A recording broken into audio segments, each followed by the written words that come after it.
Drew gets to get up. That's right. If he gets up, we'll all get up. It'll be anarchy. Having? Just your standard regular lunch, I guess. Milk? Soup.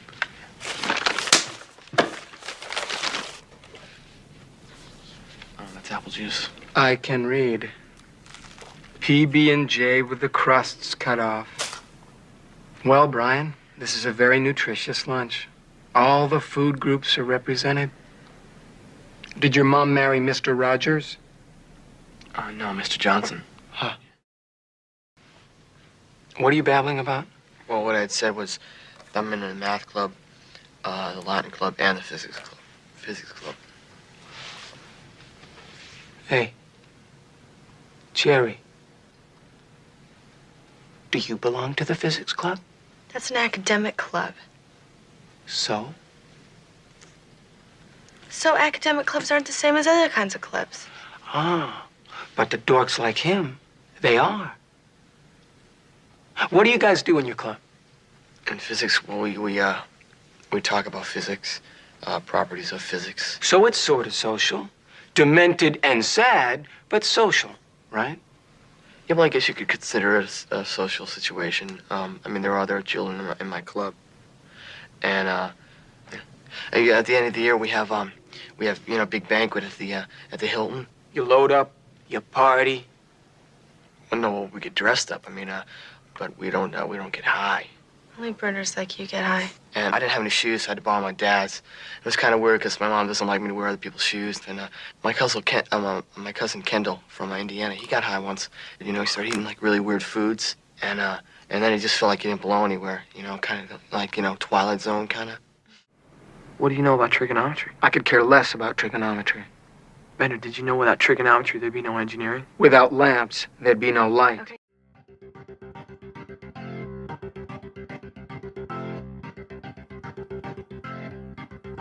Hello, hello. I'm Katie, and welcome to Retromade, your pop culture rewind.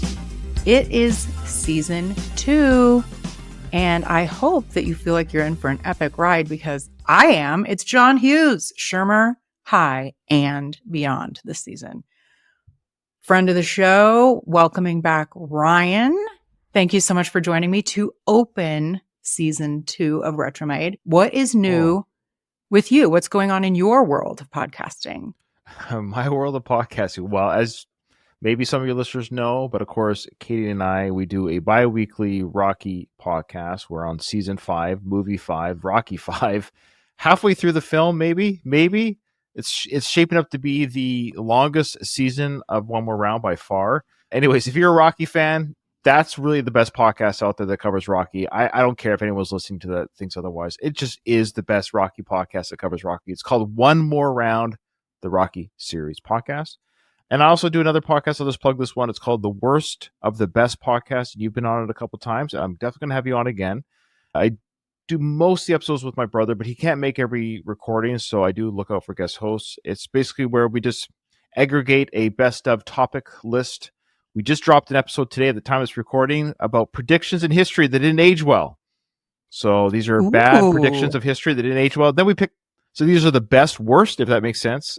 And then we picked which one we really think was the biggest. Oof, that's a bad prediction that did not age well. So yeah, it's those kind of topics. So it's a fun one to do. My prediction? Pain. Yes.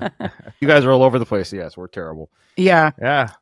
Yeah, I like the worst of the best a lot. Yeah, it's fun. Thank you. Because it's very. That's one listener. Yeah, that's the thing about it. So yeah, we do a very focused Rocky pocket. If you're not a Rocky fan, you're probably not listening to that show at all. And why would you? But the worst of the best, what's good about it is that there are a variety of topics, but we try to make it such where every week's a wholly different topic. And we try to make it where even if you don't know the topic, that's the point. You're learning as you're listening. We give, very brief, whatever descriptions of whatever the topic is, but then you're kind of learning. And the fun thing is you as the listener will also have your own picks, what you think is the worst. Yeah. I don't know. I think it's fun. I do like it too. Yeah. It's fun. I listen whenever they come out. You're a sweetheart. I appreciate it. Well, we do have a listener email that I wanted to bring up before we open the time capsule. This one is from Scott, from all 90s action all the time. He was very kind, congratulating me on my first season. He says, "Hi, Katie. Just thought I'd send you a quick congratulate you on wrapping up season 1 of your podcast, which I very much enjoyed throughout. It was very interesting. You highlighting all of the similarities between Kurt and Patrick on the wrap-up episode. Also, despite not having previously considered them to be close in looks, I can definitely see it more now." I'm glad that that happened, Scott. He says, "Oh yeah, I please. meant to also say on the fatherhood episode, you and your guest were debating where the Proclaimers were from and doing when we were doing the music chart stuff. And I can confirm that they come from my hometown of Edinburgh, Scotland." Oh, Scotland. Okay, yeah, that's right. Mhm. Thank you for the email. If you want to be like Scott, and you should send me an email at retromadepodcast@gmail.com. Okay. As I mentioned in the trailer for season 2, I have mixed up. We have a new format that we're going to try out, Ryan, for the time Okay. capsule. So should we get to opening the time capsule from I'm February 15th, 1985? This is 40. This is the 40th anniversary. Jeez. 40. So, I'm old. well, we're all old, and that's why we do Retromade, because we can think back. Sure. So I have come up with some different categories for the time capsule, and we're going to spin to choose one. And then I'm going to ask you trivia questions Oh, to okay. see, test your retro knowledge. Okay. All right. All right. We're going to spin it. Hey, do the listeners get to play at home? Yes. Okay. We have come to the category totally tasty. That's what we spun. All right, Ryan, let's So see. it's a food question, I presume?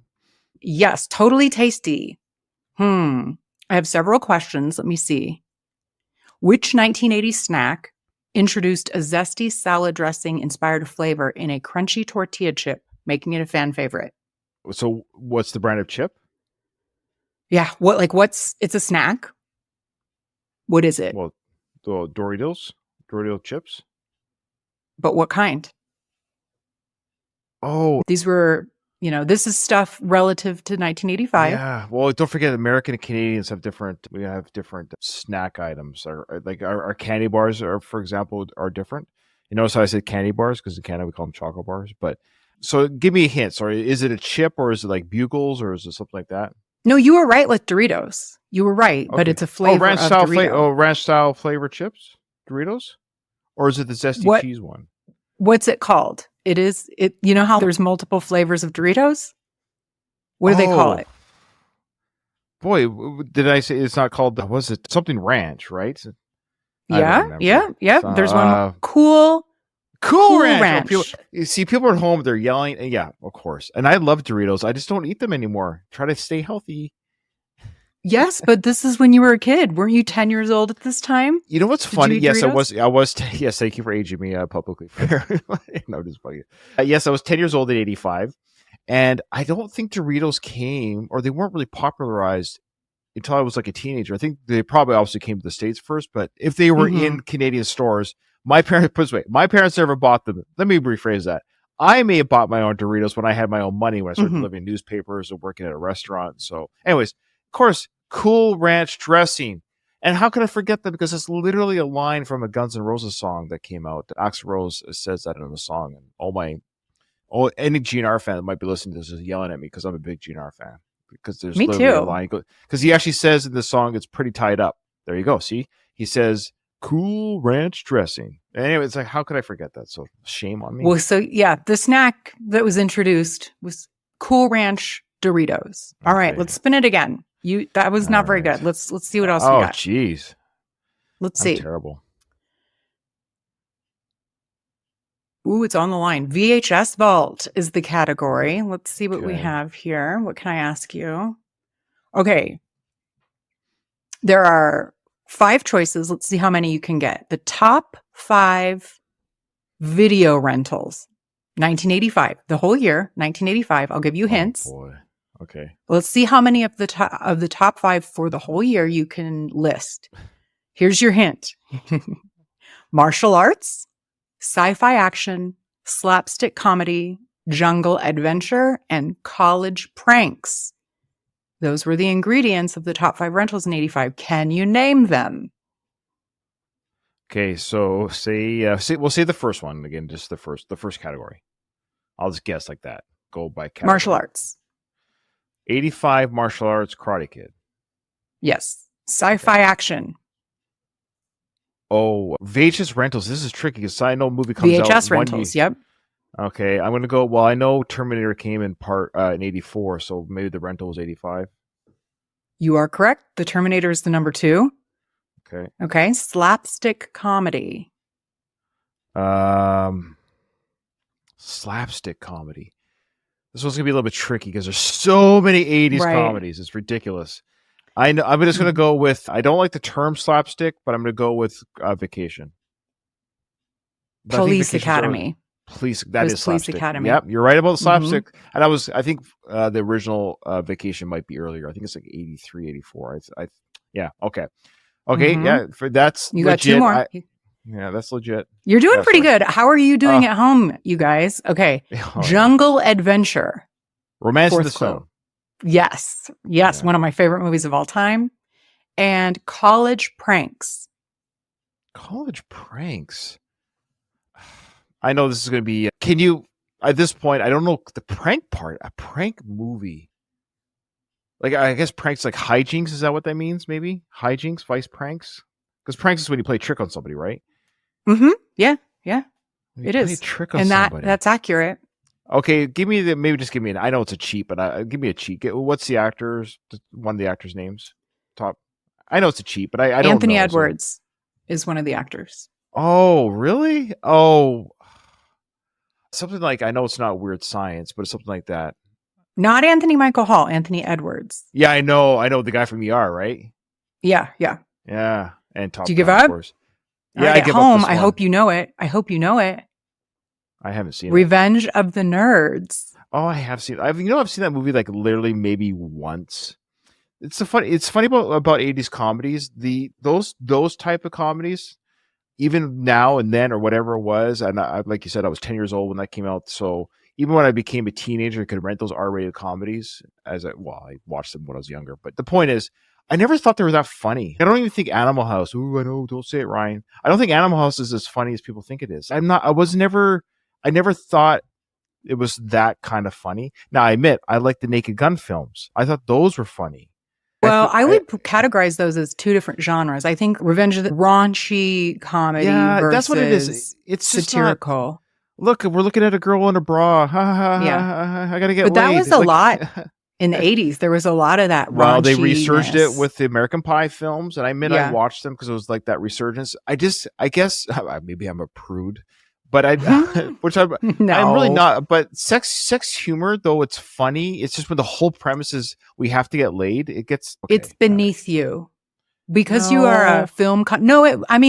Truly, because you are a film connoisseur, you're like, yeah, that's okay. Yeah. I just But I enjoy would rather Romance in the have- Storm, Romance in the Stone more, Terminator, or of course the original Vacation films. Those types of films, I just like that kind of humor better. That's all. Mhm. Yeah. Oddly enough, I do. I mean, in rewatching Revenge of the Nerds now, your mind will be blown at how inappropriate a lot. I love that. That's maybe not. I the right. love that. I love Meaning, that. no, there's literally a rape scene, Oh, that's. but it was funny and like that. Like that kind of stuff. You're like, oh shit, when you watch it now. But I remember it. I remember thinking it was funny. Oh, sure, it's Yeah, hilarious. Revenge of the Nerds. Essay is always I a don't- fun thing to laugh at. Yeah, isn't it? Oh my god. Okay, I let's know do one those more, films Ryan. back then. It's weird. It's weird, and I'm glad we've changed as a culture. But it's weird how we made that a bit of a comedy thing. Watching What girls. passed Yeah, just as- actually just watching girls change without their knowledge is actually you shouldn't do that. Yeah. That's actually a crime. Yeah.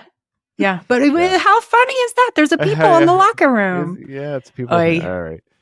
Poor One kids. more, Ryan, do you think? All right. Think Yeah, we got sure, time for one more? Okay. This is fun. I could play every one of these. I think this is great. I'm just not as good as I had hoped I'd be. Ooh, that's Oh. on the line. It's back in the headlines, you guys. Let's see. I'll give you a couple because some of them are pretty easy. In 1985, who became the general secretary of the Communist Party of the Soviet Union? Was that Gorbachev? Mikhail Gorbachev. Good job. Let's do maybe one more. In 1985, which criminal known for a string of terrorizing crimes in California was finally apprehended after eluding authorities for months? Is that the Summer of Sam? No. Is You have that it? another guess? Oh. 85, California. I'm actually, I do enjoy true crime too. I know what you're gonna say, and I'll be like, oh yes, of course. Just again, just like there's so many teen comedy films in the 80s. There's so many serial. It's hard to pull them out of nowhere. I know. Yeah. Like I know almost all the stories, but the timelines I might get. I know he entered people. I think he went into someone's garage at one point. What was this guy's name? Yeah, the community helped that's capture right. him. Do you, Okay, Richard Ramirez. That's right. That's right. He was scary looking. He's scary looking. That guy. Yeah, I even know what he looks like. I just forgot the year. Yep. Yeah. Interesting. Wow. Yeah. Scary. He was a scary guy. He's one of the scary ones. I mean, as serial killers, I know they're all scary. No, but I mean, even the way Ted he Bundy looks. isn't scary. Like you don't. He looks see like him a as, normal person. Yeah, that's what. In a way, that's almost more scary because he just blends in. But yeah, Ramirez looks like a killer. Like he just looks like I kill people. Sure you do. I bet you do. All right, Ryan. What do you think about the right. new segment and format? Well, I could play the whole episode like this. I mean, I I know. love trivia. I love. I'm not very good. Well, I know what I know and I know what I don't know. But I mean, I pride myself a little bit when it comes to this timeline of stuff and movies, and I do fairly well. Like I do fairly okay, but I love it. I think it's a great segment. I can't wait to play it home myself and then yell at the other hosts who are on the spot and say, I know so much more than they do. So I will say it requires a lot more research on my end to have 12 questions ready for 12 segments. But anyway, you guys at home, let me know what you think. Do you like the trivia version? Do you like the wheel spinning? Let me know. Okay, Ryan, we're going to be talking about The Breakfast Club today. 1985, February 40th anniversary. But wow, 40 years. How did you first discover John Hughes films? Do you have any history with him, or what do you think? Just natural history. I was like I said, I was born in 75, and so I was of the age. I saw the films not knowing John Hughes per se, because even when I was young, I kind of knew, oh, it's Steven Spielberg. I think I've heard of him. But I saw all the films that these guys did, So it wasn't until I got a little bit older, my teens, and became more of that.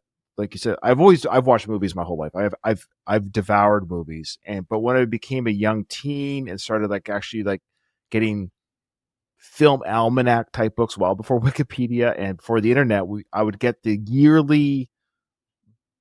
I forget what they're called. It's like Roger Ebert had one. Oh, cool! Yeah, they're like these, and they're film review books. So I would buy them yearly, and they'd have the actors in the back. It'd tell you every movie they were in or what page number it was on. And so I look up, Tom Cruise was in this film. I didn't know that. And I would go to the movie store to rent that was your IMDb. There you go. That was your IMDb back in the day. It was these big books you would buy to find what movies your favorite actress had been in. There's different brands, but the idea, I bought them every year for a few years. And I also was a subscriber to Entertainment Weekly. I'm a young teen, and I actually got my own subscription to that magazine. So I was a huge movie nut. This is all pre-internet. This is how you got your. Hey kids, this is how we did it back in the day. It was all on paper. That's how we got our information. It was on paper. And I used to watch Entertainment Tonight on TV. I'd watch Siskel and Ebert, of course, every weekend. Okay, I say all that. So regarding John Hughes, I was younger, so I'd watched all the films.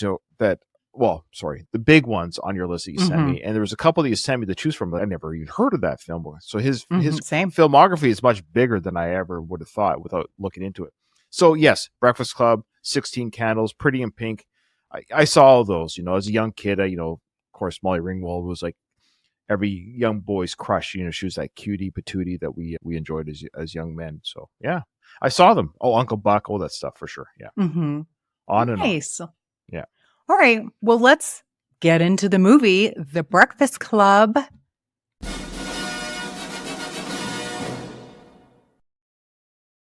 40th anniversary, you guys. How does that grab you? February 15th, 1985. Wow. Now, I did find something interesting about this. John Hughes actually wrote The Breakfast Club that came out in 1985 before he wrote 16 Candles that came out in 84. But the studio was concerned that The Breakfast Club would be, you know, that it's a drama, it's, you know, completely filmed in-house featuring just talking. So they wanted him to do something more tried and true.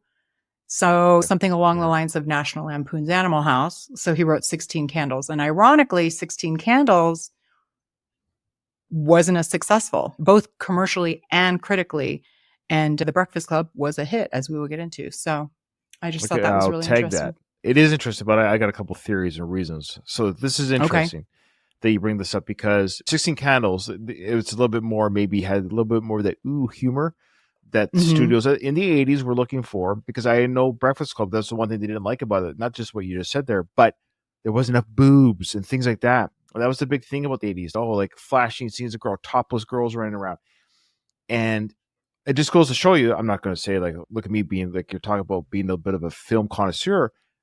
The public does agree with me. This film over time has shown you that people are talking about Breakfast Club in a reverent manner, so to speak, over the decades, more than they are about Nerds. I think people think Revenge of the Nerds is a better film than it is. That's when objectively you can't say. Yeah. You know what I mean? Like right. it's just, it influenced a lot of other garbage kind of raunchy teen comedies. Nothing really objectively film quality good came out of that string of genre films. I know people got a kick out of it. I just say all that because, I mean, we'll get into the covering the film. I just really appreciate this film for that reason, that it came out in a time where John Hughes said, hey, I understand the studios, you're saying this is what you think the box office wants or whatever it is, what people want. And it just kind of goes to show you that maybe that wasn't always the case. There was an audience as well. Maybe as well, there was an audience that wanted this type of film, because this is a film you can watch 40 years later and with your kids today. This is a film I'd be very, a couple curse words, who cares? We swear in our home. So it's just, this is a very good film. And I appreciate that John made this film.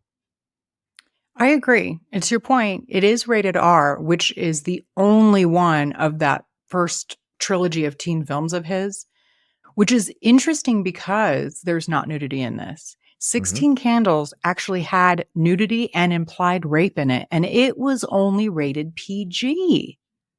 And this is R. More rape, eh? Yeah. Oh, yeah. It was a whole thing in the 80s. Now, I haven't seen that enough, movie in a long time. That's why the Pretty in Pink 16 Candles, it's probably been since the 80s that I've seen those films, just FYI. Well, it's implied. They don't show anything. Right, of course. But And then this movie, there were things that were originally either planned or filmed that were taken out. For example, there was nudity. There was a gym teacher that they were going to show nude, and they took it out. You know, things like that. So I found that interesting. It does have a 7.8 on IMDb, which wholeheartedly agree. This is an excellent film. There's only a handful of movies that we're going to talk about on this season where John both directed and wrote, and this is one of them. He was the director and the writer. Did you see that this is one of those stories? And I believe it, but you know how a lot of times they're like, oh, like the Rocky story, he wrote it in one day or something. Right. But apparently, John Hughes did write this screenplay in 2 days over the July 4th weekend in 1982. I believe it, but like all films, there was on the set revisions. There's no way what we saw on the screen. But yes, I would say 60 to, I'll even say maybe 80% of the film was written. Somebody like John Hughes, who's a writer, storyteller, they just get it. They get it out. People are like that. They just get it out of their system. But as the production gets greenlit and goes on, and because I know things were changed on the fly. I mean, there was on the fly stuff that happened during the filming that was not in the script. What do you call improv in the film itself? So yeah.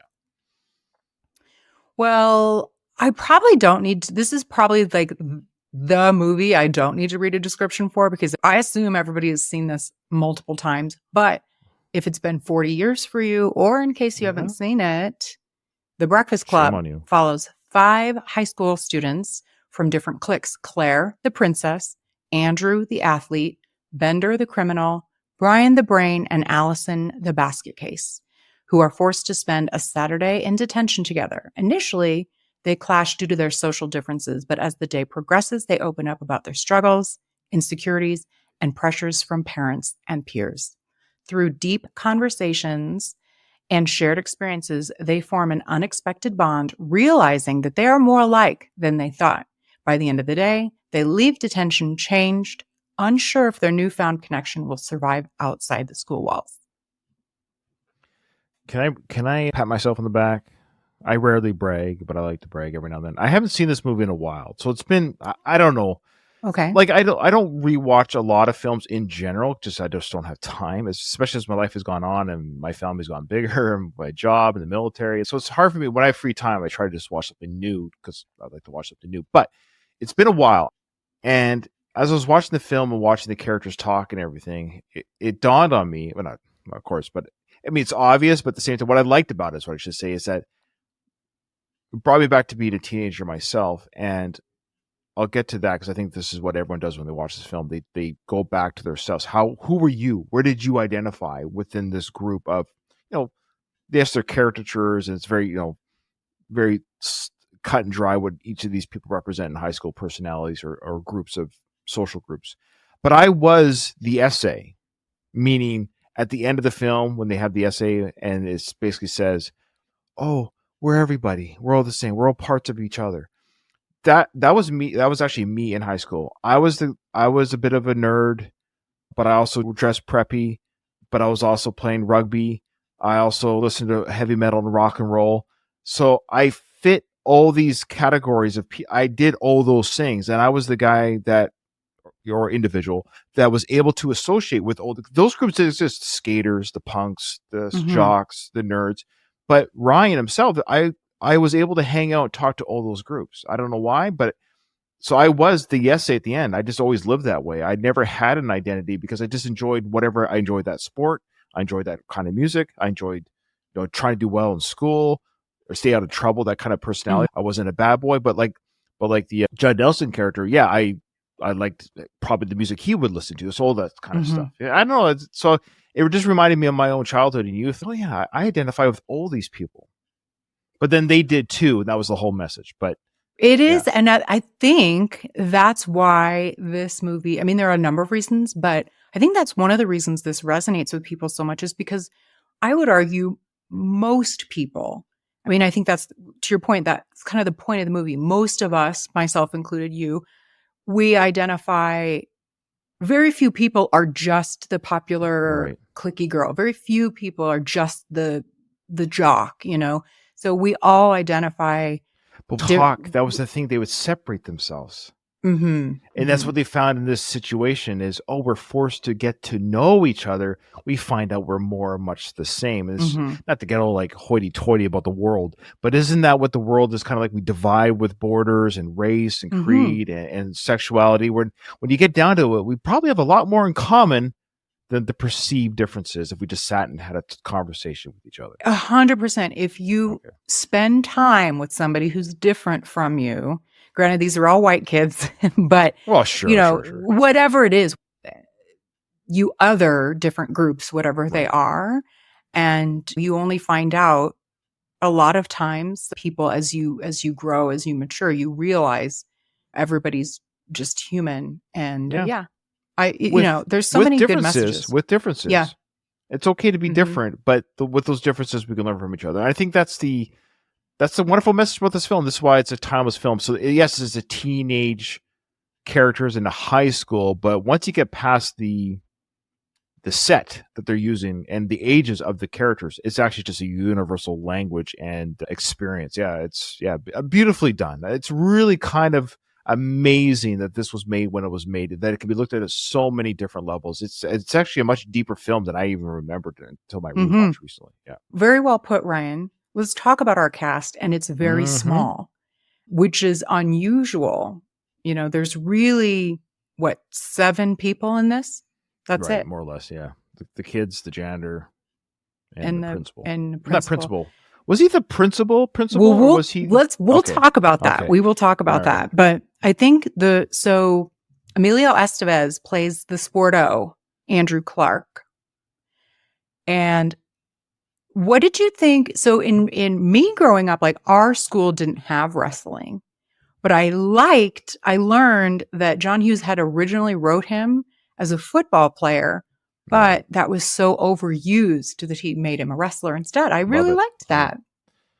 I love that they actually used it within the film when he takes on the bully. I love that this wrestler, and of course, sorry, I already forgot the character's name, so I apologize. Judd Nelson played, the character's name was Bender. Benson. John Bender? Bender. So, well, we'll just use the actor's name. So when Emilio and Judd face off with each other to have an actual physical altercation, I was actually, what I liked about it, how realistic it was. Like, yeah, this guy's actually a trained grappler. So if you want to, even though he's shorter, maybe a little bit smaller in stature, but if this guy grapples with you and he's trained to do it, and he took him down really quickly, and he said, like, is this what you want? I will humiliate you all day. But then, of course, his character draws the knife, and Emilio's like, oh, well, that's where you're going. That's a wholly different level. So I like those really real moments of that dangerous feeling in that, oh, he's drawing a knife. He's literally bringing a knife to a wrestling fight. And it's like, okay, well, now I can't do that. But it was a lot of great little moments like that, which are, again, just fantastic real life situations with two guys fighting and the one guy gets humiliated. So it goes, yeah, I'm going to now draw a gun on a knife fight type thing. It's like, ooh, okay, well, now there's a whole different level of violence. And the way that they layered humor on top of those situations, the way he's, the tough guy, what Bender says, I don't want to go there with you, man, because I'd kill you. Then he puts the knife in the table, and Allison, just like off screen, we see her pull it out. It's just, they layer and we never humor on top of reinvestigate that. We never like, she takes the knife. Yeah. Is it ever, does he ever realize his knife is gone? Or I don't know if it was in her bag later when she empties her bag, but you're right. I wonder if that was even scripted. That's the other thing. Was that an improv for Ali Sheedy just to take the knife out of the chair? Could have been. As to your point, Ryan, there was a ton. So John Hughes let these guys, his actors, ad lib, and a ton of that made it into the movie. I think it was them fooling around. I think she just took the knife, and John's like, I like that. And just don't re-explore where the knife is. Just, it is what it is. Well, that's our second person, is John Bender. He's the criminal. He's played by Judd Nelson. And I did read that his clothes, his outfit in the movie is what he wore when he auditioned. Now, you probably are going to talk about it. Did you read about him and Mr. Hughes? I did, yes. Yeah, have at it. Well, I didn't know about this. If I knew about it, I'd forgotten. Wow, talk about one of the biggest Hollywood riffs in history. So on the set, Judd, who was 24 at the time. 25. 25, okay, yep. 25 at the time, give or take. Yeah, so 24, 25. And Molly Ringwald was she was younger than I thought she was. She was only 16, so she couldn't even work full days. So there's some behind the headshots was her stand-in because she had to go to school. So Molly was 16, legally a minor, and Judd would mistreat her in character off, like when they're not filming, he would stay in character and still be a dick towards Molly. And John Hughes was very protective of Molly Ringwald as an older gentleman and like this young teenager, and he, as a muse in a way, wanted Molly to be protected. So he felt very protective of her. So he told Judd, hey, cool your heels, man. Like, you don't have to be this way. Judd's like, I'm going to be this way. And it took the actor who played the principal to convince John to keep Judd around despite, the behavior. And as years went on, though, John was so still put off by it. He allowed the filming to finish, but he hated the whole experience with Judd, that he never worked with Judd again. And they never reconciled ever. That's accurate. So I guess I don't know if this shows more the character of John. Like, I find the more I read about John and some of his, we'll get to Molly and his treatment with her too. Yeah. Like, and Anthony Michael Hall too. Like those two. I missed that one. So you tell me about that one. I didn't read about that one. So is John the problem? A little bit? I mean, he was young. He was like 30-ish. But years go on, though. I admit, right, I made choices when I was young that I would not do today, of course. But if I ever saw so and so, and I'd be like, "Oh, I'm sorry," and I've done that actually. Like that, I was young and stupid, and I don't feel that way now, right? And I'm just surprised after decades. There was no, oh man, we're just young, and there was a crazy moment, or like you were young. Like Judd's only 24. That's young, right? I thought I knew everything. I didn't know anything at 24 compared to now. So Yeah, it's weird that they never reconciled. They held on to it. Both a bit of an ego, probably. And I mean, it's, you know, like we were talking offline, sometimes people just rub you the wrong way. And he was like, I just have that's no true. desire to work with him again. But you're right. I think Judd's character, John Bender, as we'll talk about, there are so many classic, memorable lines and one-liners, and the dialogue in this is just excellent. But I would say 75% of what made me laugh was Bender's lines. Like Judd was really good as Bender. So Okay, so you know what's interesting here? This is going to be a hot take. I enjoyed his performance the least. By far. interesting. Yeah, and it's weird. I don't know. It's because you could say, "Oh, Ryan, he's playing his character so well." I'm like, yeah, but I've seen movies with jerks and bullies and stuff. I get it.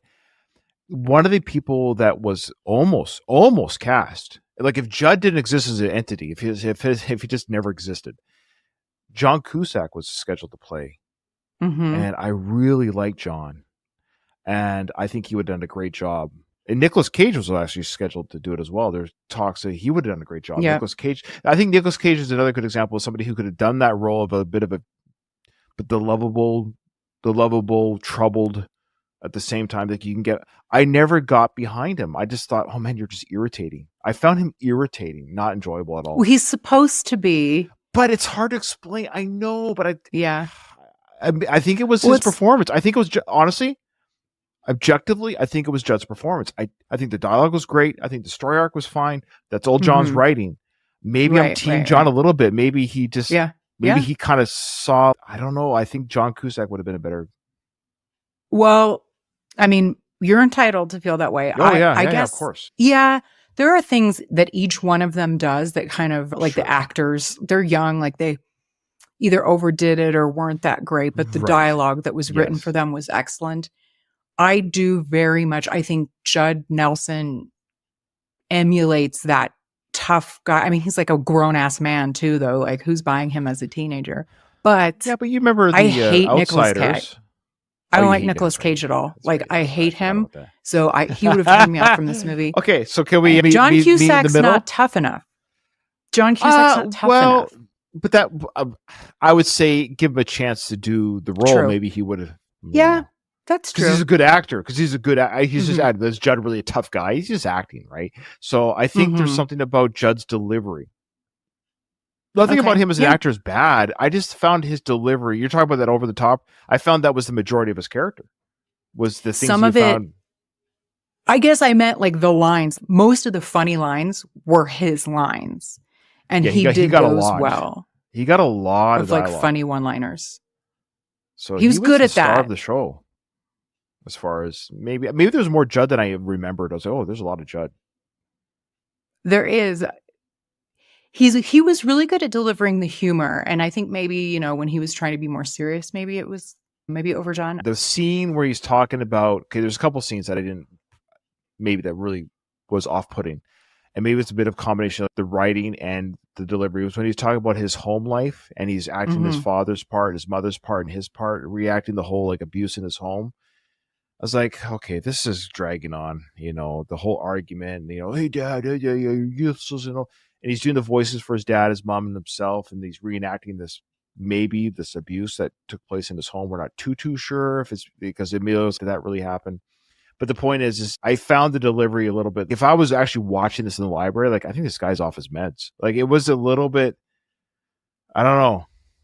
I think it would have been better delivered had it been a toned down recollection, not a over the top animated. Like I'm talking about something serious and violent, but I'm being so kind of silly about it that I don't know. I think it would have been a better direction would have been to tell the story, but to keep it like, I don't know. Anyways, I found that part off-putting for some reason. Interesting. I mean, I can see your point.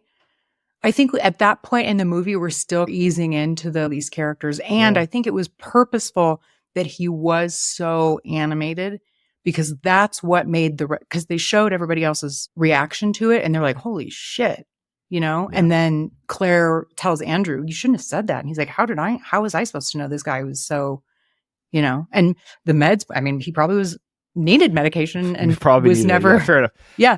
And so, but let's say anyone get mad at me because I know I always say things that are usually not what everyone thinks. But I just No, that's the just how whole point. well, that's just how I felt. I'm not trying to cater to the audience, but however, that's probably my only criticism, really, as I felt he was. Like I said, I enjoyed him the least. Doesn't mean I didn't enjoy him at all. Mhm. I mean, Right, that's why I right. worded. I enjoyed. If I was to rank the performances objectively, he had a lot of the film to carry. And when I read the other casting choices, my brain went to the alternate universe with, I kind of think I would like to have seen John in that role more. And then I couldn't get out of it. That's interesting. Okay. Yeah. All right. There's nobody else I would have recast. I think everyone else is perfectly cast. I'm going to get hate for that. I know Judd was beloved with that character. I understand he had the iconic moment at the end that was improv. All that stuff. I get it. It's fantastic. But yeah. We will talk more about some of the casting what ifs a little bit later, but just to Okay. finalize the main cast here. So Molly Ringwald as Claire Standish. I didn't know she had a last name. I don't think it's ever said, No, I but don't remember. Yeah. Claire Standish and Ali Sheedy playing Allison Reynolds. Mm-hmm. And then Anthony Michael Hall playing the nerd Brian Johnson. Now, those are our 5 students. All 5 students were members of the Brat Pack. Yay. And apparently, you hear about this, you guys, right? The Brat Pack. Well, what is it? Where did it come from? Technically, an appearance in either The Breakfast Club and or St. Elmo's Fire is often considered the prerequisites for being a core Brat Pack member. And there was an article written, David Bloom's New York story identified Emilio Estevez as the unofficial president of the Brat Pack. Agreed. Because there was he met up with him and they were telling stories or something like that. The article was written, originally it was just going to be about Emilio. And then they got started talking. And I think maybe Judd came and they got to talking. And so David Bloom decided to change the content of his story about these young Hollywood actors. So yeah, I know you like Emilio, don't you? Young Guns. Yeah. Okay. I mean, I didn't want to step on you. This is your show. I could do a whole episode. I mean, I am like a Young Guns nerd. There's almost as much as I am a Rocky nerd. I kid you not. I could talk about. I talk about doing a Western podcast. I know it's like that. It's like every director or creator has that opus they want to do, but they haven't tackled it because I love Young Guns so much. I want to talk about it, if that makes sense. And I even considered I might just tackle the Young Guns films a la the way I've done the Rocky films. I don't know if I want to rush it. I might want to do a scene by scene discussion of those films, like an actual breakdown instead of just saying, "This is a good film." That's how much I love those films. I might just do a Young Guns 1 and a Young Guns 2 2-season podcast on the Young Guns franchise because I just love it that much. Yeah. And then I could do other Western films, but I love the Western genre, but there's so many. You could do that podcast for 10 years. So I might think, should I just hyper focus it on the films that just, 5 films maybe that I really like and make it 5 seasons long. So Young Guns 1 and 2, Unforgiven, Tombstone, just off the top of my head, something like that. Like just the 5 opus or the Mount Rushmore films in my books that are Westerns. Anyways, the point is, yes, so I'm a Young Guns nerd. And because of that, I have this great affinity and love for Emilio. And I know, you could argue again, Emilio's Young Guns films are like his, in many people's books, those are his Rocky films, and that this is his peak character and performance, which they are. But it was interesting watching The Breakfast Club, which came out 2 years before Young Guns 1, 2 to 3 years before, seeing some of his mannerisms and the way he was in talking that he really accentuated in those films as Billy the Kid. So it's kind of cool to see this take off the cowboy gear and all this stuff. And of course, it's just the way Emilio enunciates his word and talks. He's got a really great delivery style. I really like the way he talks. I just like the way he enunciates words and his eyes and the intensity that he can have. And yeah, I just like him. I think he's great. And yeah, I know he's kind of quiet in Hollywood. He directs more now than ever, but I've always enjoyed him. I like it. Yeah. I like a quiet Hollywood. I mean, just he is stay quiet. out of trouble. Yeah, he stays out of trouble. As far as I know, he stays out of trouble. I think he dated Demi Moore for a bit. That's right. I believe that was true. And Paula Abdul. Yeah, that's right. That was a longer one, actually. He was with her for a while. Yeah, he's a great guy. He seems like a great guy. I haven't heard anything scandalous or crazy about him. Just a normal human, which I like. I do too, which is interesting because his brother's the exact opposite. Yeah. Um, I mean, for those who might not know, yes, there might be someone who his brother is Charlie Sheen, and their dad is Martin Sheen. So Emilio looks so much like a young Martin. yeah, more than Yeah. Charlie. Yeah. And I will say this too. Did you hear about the actor who played the janitor? The story there. Carl, the janitor, played by John Capellos. Is it Yes. Capellos or Capellos? Anyway, Sure. go on. Well, they were on the set, and he made it. I forget the exact comment, but he made an offhand comment to the kids. He's an older actor, so he's talking to these younger kids, actors, and he's, hey guys, make sure you don't get too wrapped up in your roles. Don't get too emotionally involved in your roles. Maybe he was seeing Judd, so maybe he's talking to them as a group or something, because Judd was maybe getting too wrapped up. He goes, because you don't want to be like Martin Sheen, like on Apocalypse Now. Mm-hmm. And he didn't know that Emilio was the son of Martin. And Emilio freaked out at him, said, that's my dad. And he felt horrible. And Emilio never forgave him on the set or anything like that. Because of course, he's only 22. He's very protective of his dad, icon on screen. And the same actor who played the janitor met Martin later. I think it was on The West Wing, during that time. Yep. And he said, I had this weird encounter with your son. I know it's kind of funny. And Martin just laughed it off. He said, you've been holding on. Yeah, to Martin too thought long. it was funny. Class act. Yeah, I agree. Class act, yeah. He was like, oh, this is my son. This is Emilio being a little hotheaded. You're fine. But yeah. But the poor guy carried that forever. I know. Like, I read that and I thought, well, isn't that odd though? Because they look so similar. I mean, I guess the names are different, so maybe he wouldn't know. No internet but... back then. And that's why Yeah. he changed his name. I think Emilio did change his name to keep. I think there's. I don't know the exact reasons. I think it was his mother. Well, Martin Sheen. Sheen is a stage name. That's right. And then Charlie just took his dad's stage name, but Stage name. Estevez is actually the family name. It sounds great I too. believe. Emilio Estevez. It does. It does. I like it. Yeah. I have nothing bad to say about Emilio. I never will. You won't get it out of me. I loved his performance. I thought he was great. I mean, I was just jealous that Judd got more lines. I was like, oh, I give more to Emilio, but he did a great job. I loved it. Yeah. Except for the one scene that even John Hughes says he wished he could take out. You know that scene I'm talking about? Where the glass breaks when he yells. Yeah. That dance sequence. There was still some oddities in the dance, like when. But you know what I chalk it up to? Emilio. The glass didn't break. I just chalk it up to it's in his imagination. That's what it was, because he was high. So the glass breaks for the audience, but it's the point of view of the character. That's how I work around that. Okay, that's good. I like it. That's a good way to explain. This is never it away. talked about again. There's no mess. They were not walking on No. it. It's never spoken of. I think it's just in his mind. He's dancing so incredibly, and he's yelling and dancing so incredibly well that the glass breaks, but it doesn't break, just in his mind.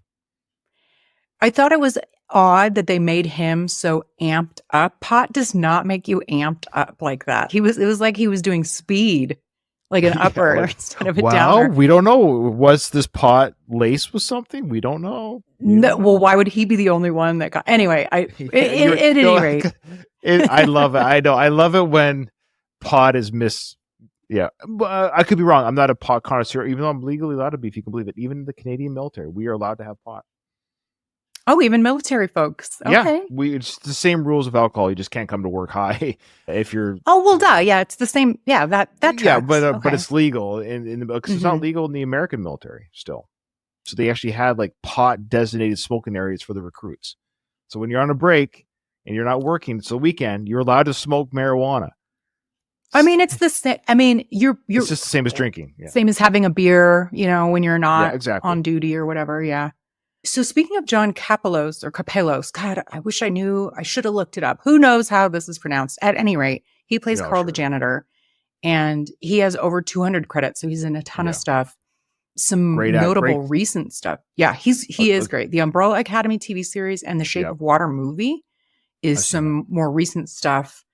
And then we'll get into some roles that a lot of these actors have in common together. But did you know that he's Canadian? No, I missed that. Oh, wow. Good for him. He's born in London, Ontario. And last but not least, we have Paul Gleason, who plays Richard Vernon, the principal, which we will get, or is he? What is he? We'll get to that in a second. But you all probably know Paul Gleason most probably from this, but he was also in Trading Spaces and Arthur. And then he reprised his role as Vernon in 2001's Not Another Teen Movie. Really? He reprised his role? That's funny. Molly Ringwald was in it too, I believe. That was 24 years ago. What is I know. going on? I don't know. They can make not another teen movie at this point. Like Yeah. it's the 2000s version of a teen because movie. 85 to 2001 is only 16 years. Am I getting my math right? Uh-huh. There's more time has passed between that. We're making fun of teen movies from the 80s. Like 8 years more has passed since that movie came Mhm. out. Where Mhm. do you ever get weirded out by that kind of thing? I do. We talked about it the other day on the Rocky Show. To me, 2005 is like yesterday, but that's 20 years ago. Here's another one that I love. Think of a cover song that you enjoyed in your youth. Like, for example, I'll just pick an easy one. Aerosmith covered Come Together in 87 on their Permanent Vacation album. They covered the Beatles. So when I was listening to that when I was 12, 13 years old, I'm listening, the Beatles, that old band, the Beatles.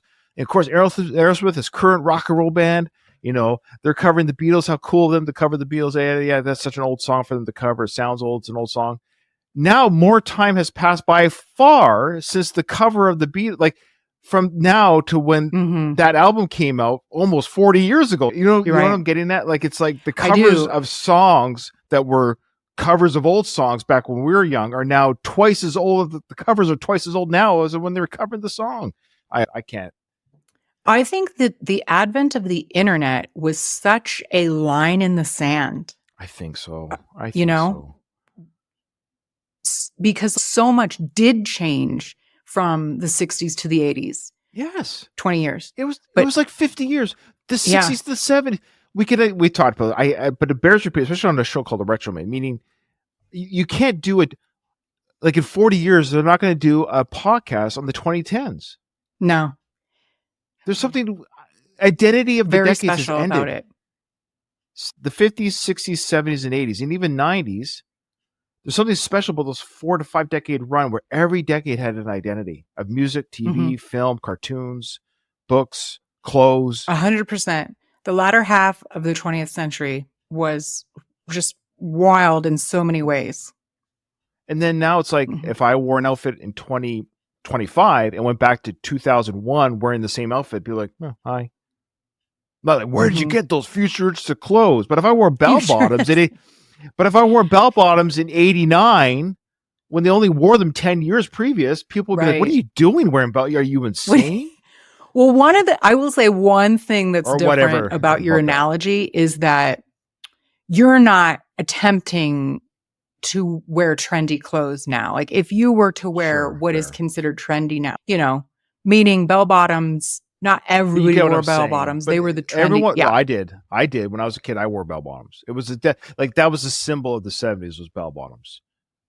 Like in the 80s. I see. Yeah. Like I'm picturing like this very 70s. Like I see what you're saying. Hippie stuff. This the common kid wore bell bottoms to school. Yeah. Like the bell bottoms was the pants you wore. Mm-hmm.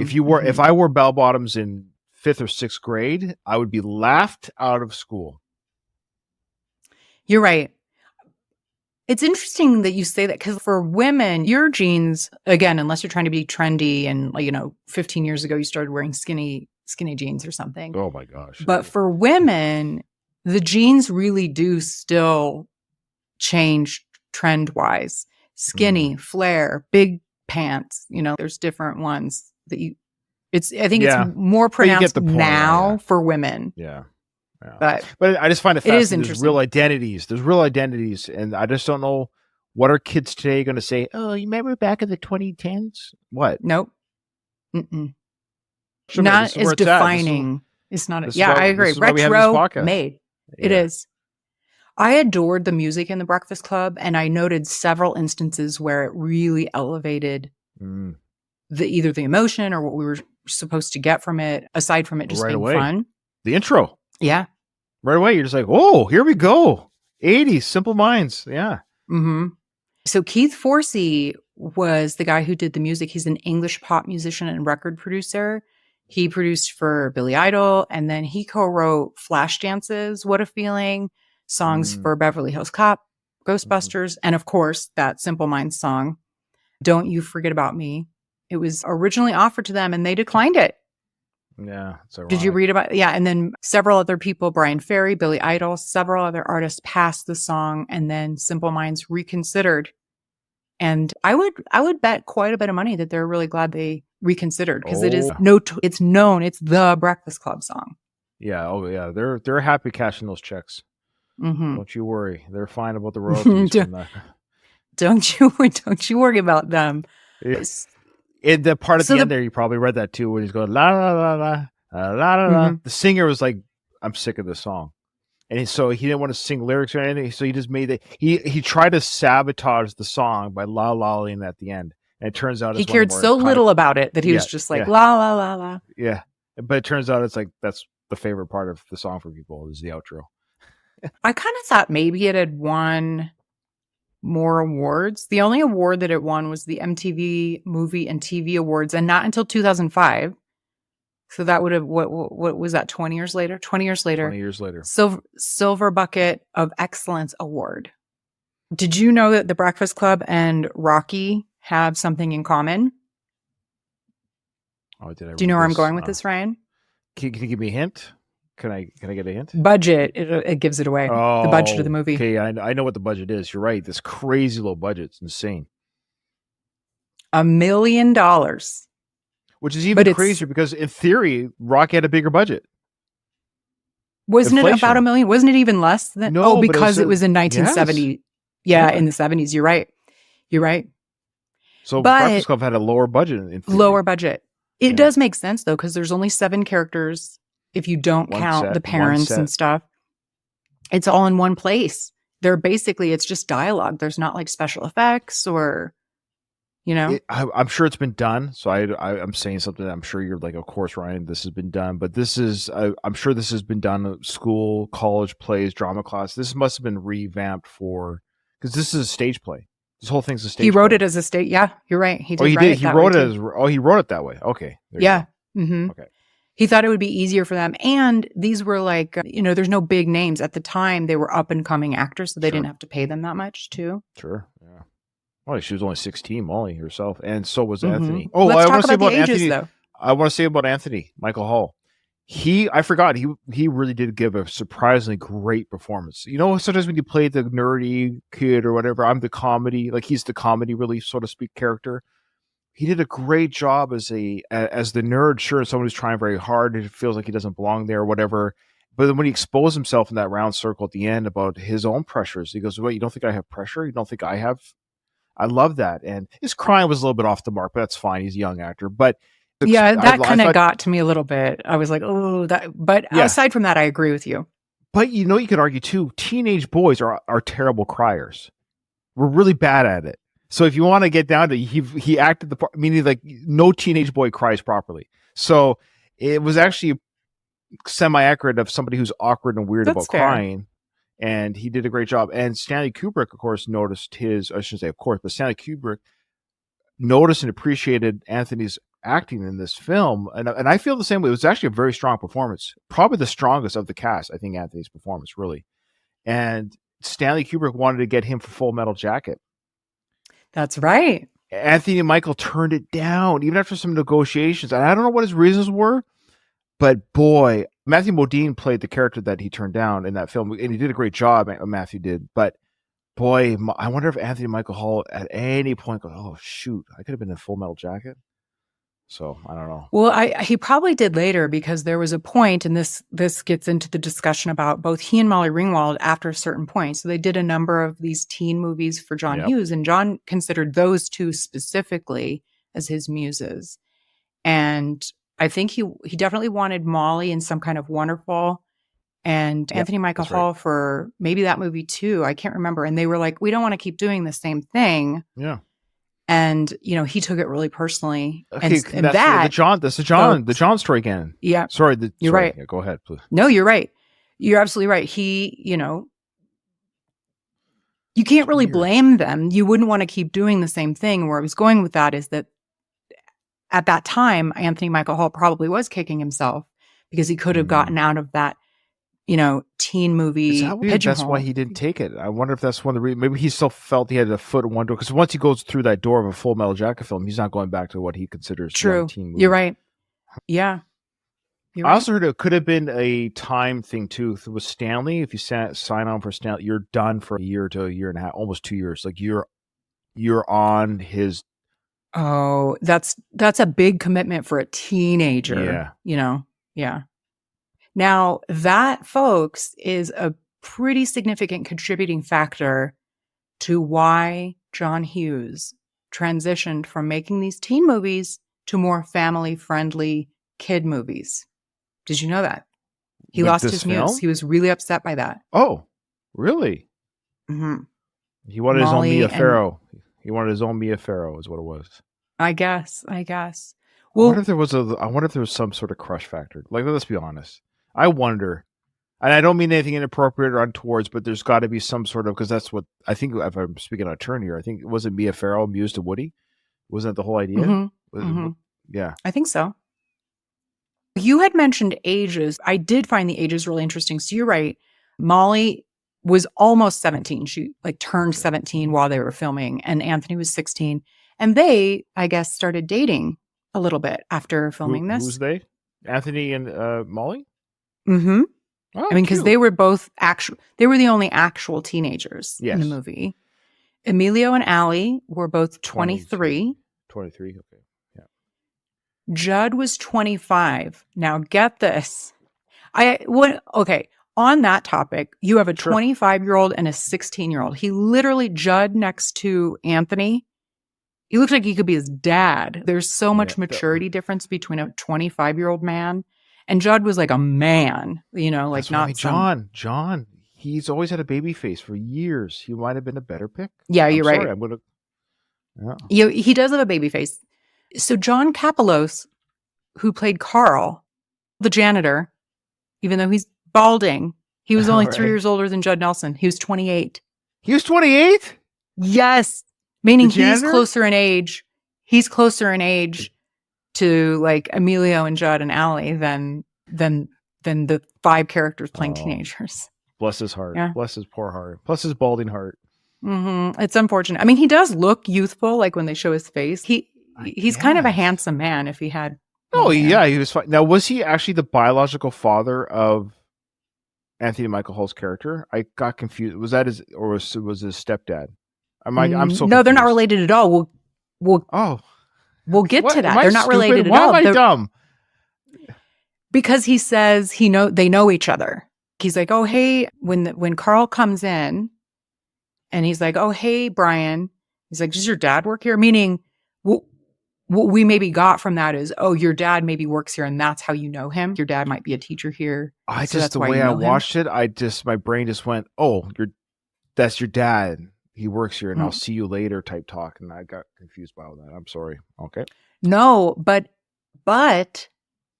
you're probably not alone. There was a cut scene about why Brian is in detention was the flare gun that went off in his locker.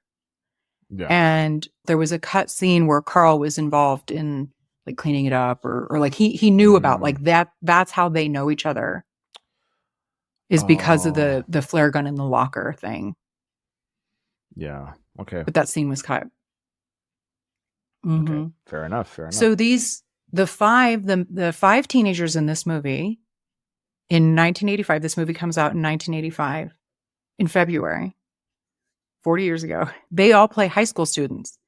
Literally 6 months later, in August of 1985, St. Elmo's Fire comes out, and they're Right. all in that too. Yeah. Or not Yeah. all of them. I should say Emilio Estevez, Judd Nelson, and Ali Sheedy, not all of them. But That's right. yeah. And So they're more in their age, 20s. right? Yeah. Because they play college graduates, like right out of college in St. Elmo's Fire. And That's right. interestingly enough, John Hughes recommended all 3 of them, including Judd Nelson, for their roles. So I don't know if he did that before. He had a bad Yeah. time with Judd. Yeah. Good point. Yeah. I don't know. Mm. Okay, bouncing back to the budget, $1 million. How much do you think this made worldwide? You maybe saw. Well, it actually, already. I saw the 1 million, but I didn't put that to memory. What it made, but I think it made. Well, maybe I'm cheating. I think it was like 85 million or something like that. Was it close? 55.5. So Okay, that's a that's- pretty decent return, eh? It's amazing return. That's amazing. I'd give $1 million for 55 in return. 100%. Yep. Yeah. Did you ever get detention in school? Oh, yes. Are you kidding?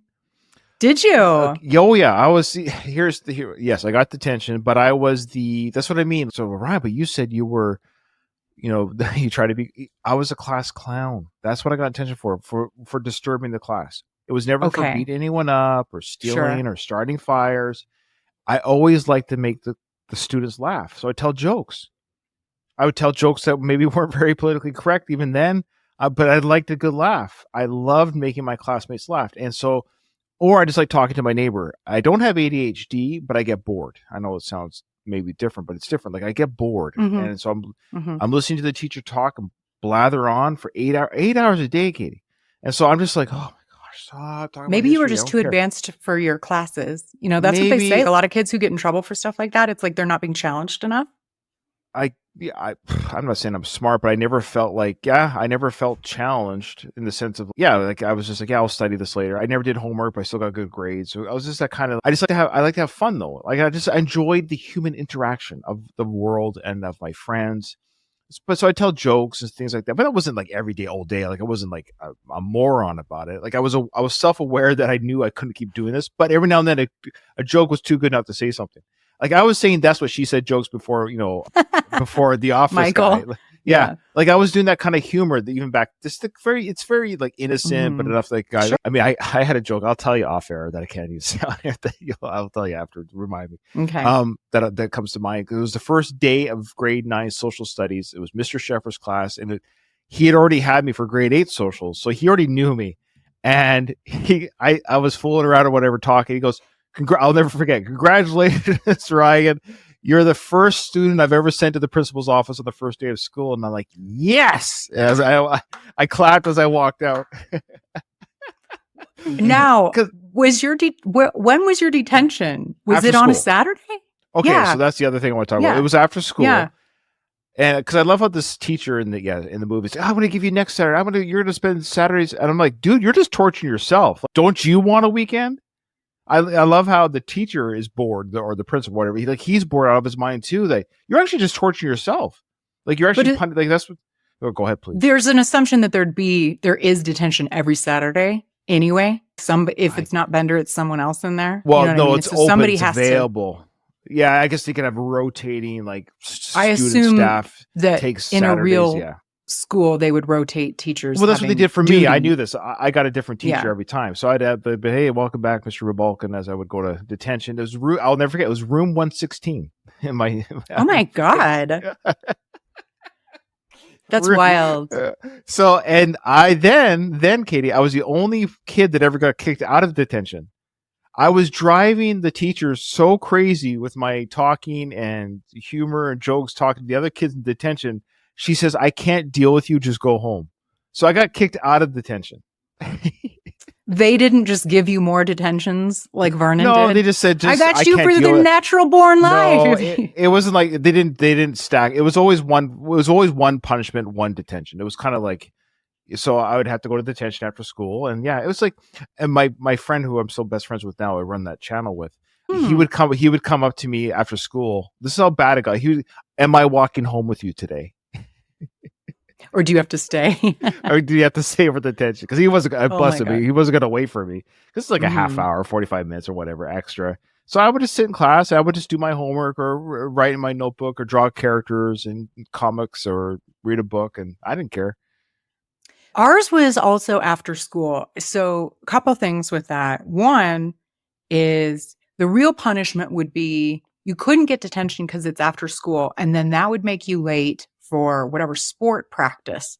Because at our school, sport practice was immediately following. I got in trouble for that. I was more disappointed. I disappointed my coach. I played rugby, so that did happen where I'd come late to rugby. There'd still be going on, and then you'd get punishment probably at rugby practice too. Did you have to run extra or something? No, I was one of the better players. We did have a great team, but I was always a pretty big teenager, so it was kind of like I just showed up late. My rugby coach, Mr. Chef Field, rest in peace. He was a sweetheart of a guy. Anyways, he would just roll his eyes at me. We would get punished more. You'd have to run more extra lines or laps or whatever. But then and B, you like that? One yeah, and one B. and one, then B. Yeah. I had never heard of Saturday detention. Is this a thing? Please, anyone Well, out you're there the in States. the world. You're the States. I thought it was maybe a States thing because I'm Canadian. It wasn't for, I mean, granted, again, I went to a Catholic school, but I'm very curious if Saturday detention exists anywhere.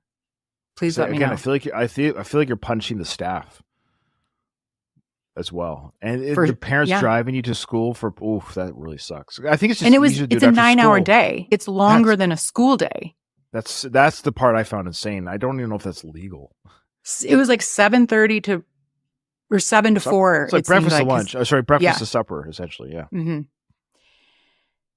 Yeah, I mean, growing up, so this came out in 1985, but I probably didn't see it until, however many years Sure. it took for it to come on TV, and we had a taped version. So I grew up watching the edited for Oh, TV That's no fun. versions, so much so that when I finally saw the real version, I was like, oh, he says, for example, there's some extra footage in the edited for TV version. Oh, Because they had to cut so much else out.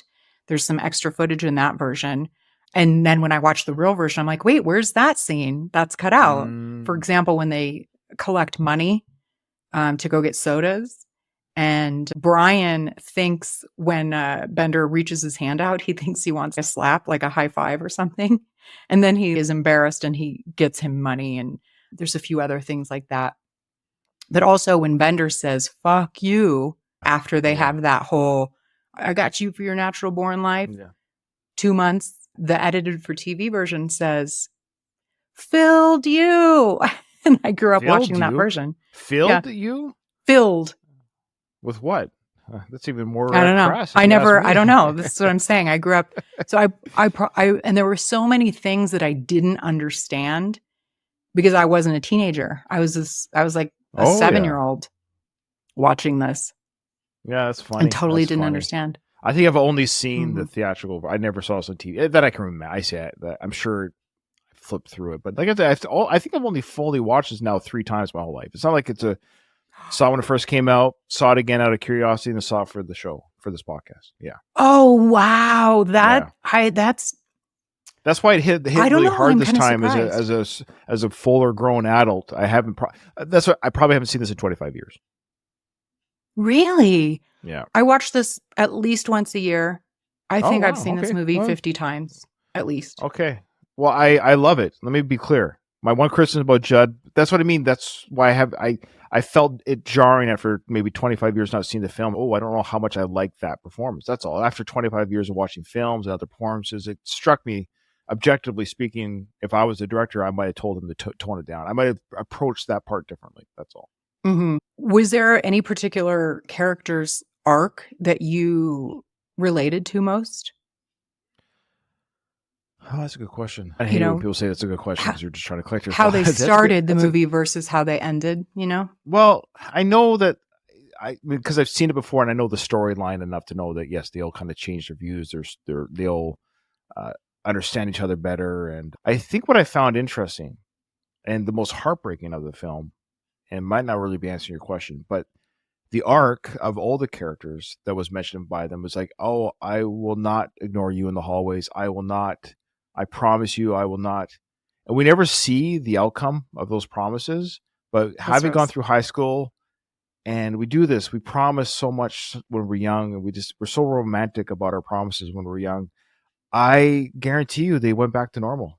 That they fell back into the tropes again of survival in the hallways. They go back to their tribe, as they would say, and not that they were mean to each other. There might have been a passive glance or a knowing nod in the hallway. But I'll never ignore you in the hallway again and stuff like that. Well, they don't actually say that. What's interesting is say the opposite.